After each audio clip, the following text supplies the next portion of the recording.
Bom dia, tudo bem? Hoje é 3 de junho, terça-feira, e nós vamos dar sequência ao estudo da lição da Escola Sabatina. O título de hoje, A História de Sodoma e Gomorra.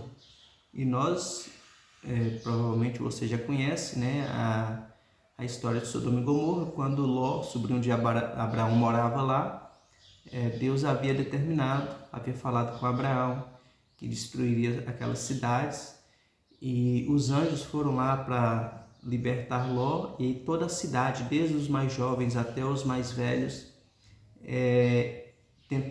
queriam abusar ali daqueles homens, né, entre aspas, porque eram anjos enviados por Deus para libertar Ló da destruição daquela cidade. E aqui no comentário diz que, ao descrever os eventos dos últimos dias, Pedro se refere a uma história fundamental do Antigo Testamento, a destruição de Sodoma e Gomorra. Essas cidades da planície ficaram famosas por sua maldade e se tornaram o primeiro exemplo de centros populacionais destruídos pelo fogo do céu. E nós sabemos também que, no fim dos tempos, as gerações estariam promíscuas também e depravadas como as cidades de Sodoma e Gomorra. E é o que a gente percebe muito facilmente, né? Em várias áreas. Se você escuta uma música, assim, a promiscuidade existe desde muito tempo, né? A maldade existe desde que o pecado entrou no mundo. Então não tem como a gente dizer que as guerras são de agora, que a promiscuidade é de agora, que a maldade é de agora. A gente sabe que não é, mas a gente enxerga, sobretudo também pelas condições que a gente tem de ver hoje, como que tem se intensificado a promiscuidade, como que tem se intensificado a maldade no mundo, né? O egoísmo, a vaidade, a soberba. Você percebe nas músicas. As músicas hoje não são mais, não tem mais mensagens escondidinhas ali, não tem mais aquelas coisinhas ocultas, não. Agora é abertamente mesmo a promiscuidade, a maldade também. Você percebe que as pessoas, um exemplo, os criminosos, eles cometem os crimes e filmam para provar que cometeram um crime. Enfim, a maldade está muito estampada. A promiscuidade sexual também. Você percebe as pessoas andando quase peladas na rua, né, para se mostrar, né, para se promover, se é que podemos dizer dessa forma assim. Então a gente percebe como que a depravação moral do homem hoje está igual ou pior do que Sodoma, né? Inclusive, se não me engano, Jesus falou assim que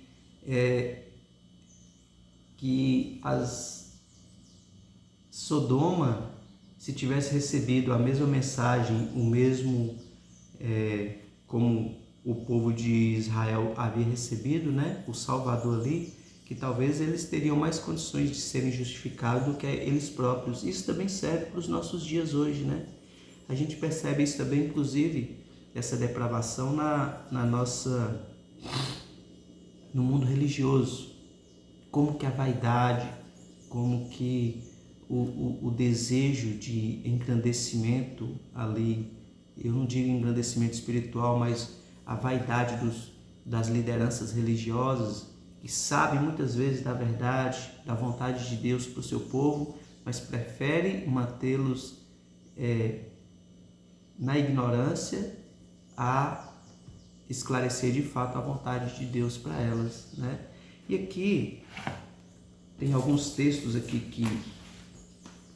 que a lição nos pede para que a gente pudesse também comparar em relação aos nossos dias. Tem um aqui no livro de Ezequiel que fala a respeito dos pecados de Sodoma e Gomorra, que fala assim, Tão certo como eu vivo, diz o Senhor Deus, está em Ezequiel capítulo 16, a partir do verso 48. Não fez Sodoma tua irmã e ela e suas filhas, como tu fizeste também tuas filhas? Eis que esta foi a iniquidade de Sodoma, tua irmã, soberba, fartura de pão e próspera tranquilidade teve ela e suas filhas, mas nunca amparou o pobre e o necessitado. Vejam, com a tecnologia que existe hoje no mundo, não era para ninguém passar fome.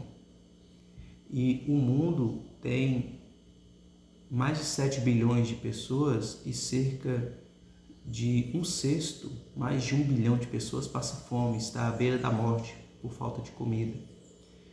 Enquanto que uma minoria de todas essas 7 bilhões de pessoas, uma minoria muito pequenininha mesmo, tem a riqueza de todo o resto da população.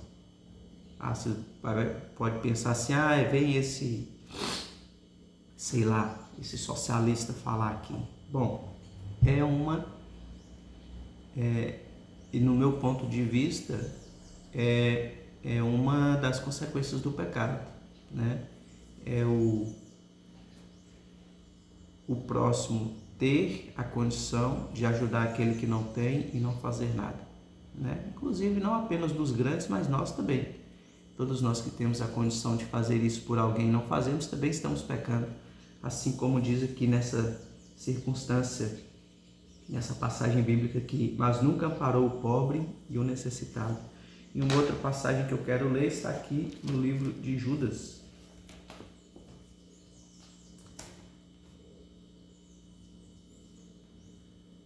A partir do verso 8, diz assim: ora, estes da mesma sorte, quais sonhadores alucinados, não só contaminam a carne, como também rejeitam o governo, difamam autoridades superiores. Contudo, era um pouco antes aqui, verso 5. Quero, pois, lembrar-vos, embora já estejais cientes de tudo uma vez por todas, que o Senhor, tendo libertado um povo, tirando-o da terra do Egito, destruiu depois os que não creram, e a anjos os que não guardaram o seu estado original, mas abandonaram seu próprio domicílio. Ele tem guardado sob trevas e algemas eternas para o juízo do grande dia, como Sodoma e Gomorra, e as cidades circunvizinhas que, havendo se entregado à prostituição, como aqueles seguindo após outra carne, são postas para exemplo do fogo eterno, sofrendo punição.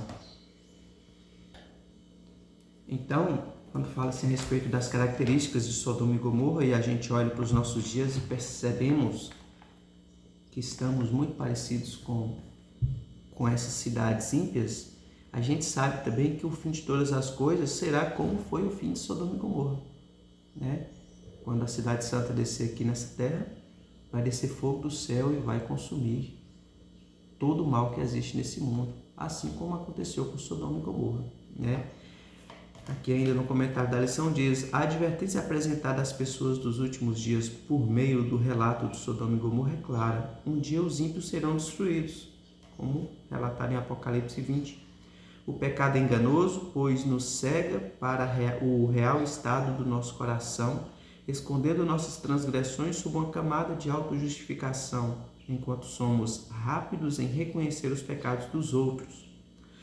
No mesmo capítulo em que Deus falou sobre quanto amor derramou sobre sua nação, ele advertiu de que, embora não tenha cometido os mesmos pecados, se corrompeu mais do que Sodoma, se referindo lá ao capítulo 16 de Ezequiel, que eu li uma parte aqui, né? Então, como diz no comentário da lição aqui, para nós é fácil olharmos para o irmão, vermos as circunstâncias, a situação da vida dele e tal, e dizer que ele vive em pecado, mas muitas vezes é difícil a gente reconhecer o nosso próprio pecado, o nosso próprio erro, né? Israel se prostituiu e cometeu adultério espiritual. Imagine a surpresa do povo ao ouvir que era mais corrupto do que as cidades famosas por seus pecados, né? Isso não é novidade, não apenas com o antigo Israel, mas com toda a humanidade. Paulo apresentou uma longa lista de pecados humanos que poderia ter sido escrita com base nos jornais de hoje. Está lá em Romanos, no capítulo 1, a partir do verso 18. Essa descrição da condição dos gentios não tinha a intenção de criar sentimento de superioridade entre os judeus, mas levar o povo de Deus a entender a gravidade de seus pecados.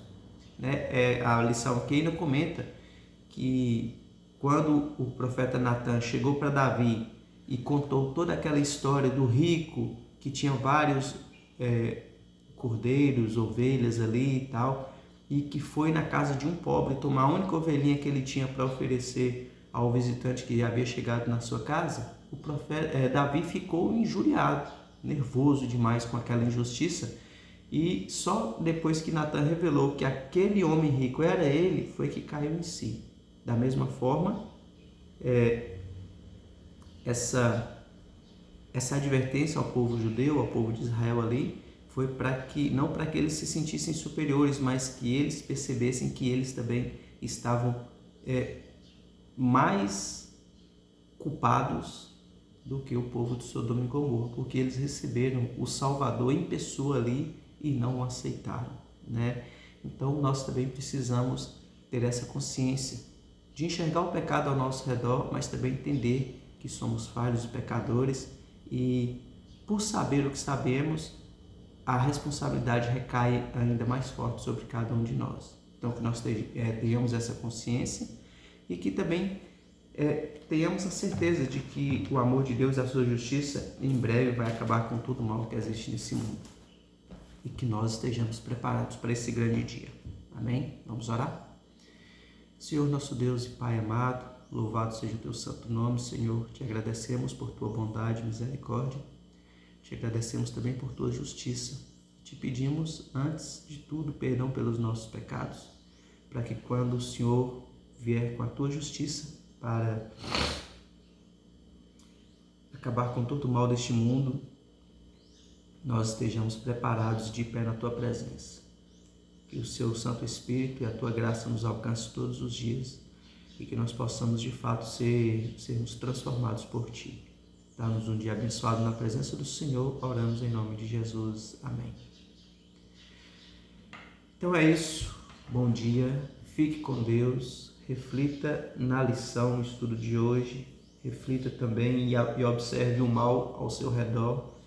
E vamos a cada dia pedir forças dos céus para nos livrar dele, para que possamos também estar mais firmes nas mãos do nosso Deus. Amém? Então é isso. Bom dia e fique com Deus.